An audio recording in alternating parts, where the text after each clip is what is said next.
मायरा आणि श्रीषा इथं गॅलरीमध्ये खेळत होते तोपर्यंत मी घरातली माझी कामं उरकण्यासाठी घेतलेली. स्वयंपाक माझा झालेला होता आणि बाकीची जी काही कामं होती तर ती मी पटपट उरकून घेतली. काल आहोंनी येताना हे बबल्स घेऊन आलेले होते तर तेच इथं दोघींचं खेळायचं चाललेलं आणि तोपर्यंत माझी घरातली मी सगळी कामं कव्हर करून घेतली. आणि संडे असेल तर आपण कितीही घरातली कामं उरकून घ्या किंवा कितीही व्यवस्थित ठेवा, पण संडे असेल तर घरामध्ये पसाराच असतो. कारण मायरा आणि आहो असन घरी तर सगळीकडे नुसतं पसाराच दोघं करत असतात.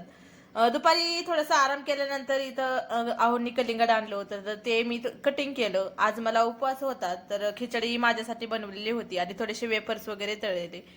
मायराला कलिंगड डायरेक्टच गोल कटिंग करून हवं होतं म्हणून मी तिला तसं काढून देत होते, पण ते काय मला व्यवस्थित जमलं नाही म्हणून आहोंनी तिला काढून द्यायला सुरुवात केली आणि त्याचे काप वगैरे तिला करून दिले. आणि त्यानंतर मला उपवास होता त्याच्यामुळे मी आत्ताशी जेवण करायला बसलेले. या दोघांचं ऑलरेडी जेवण झालेलं होतं, पण मायराला कलिंगड खायचं होतं. खिचडी देत होते तर नको म्हटली आणि इथं कलिंगडच ती खात. जेवण वगैरे केलं आणि परत भांडे घासण्यासाठी घेतले.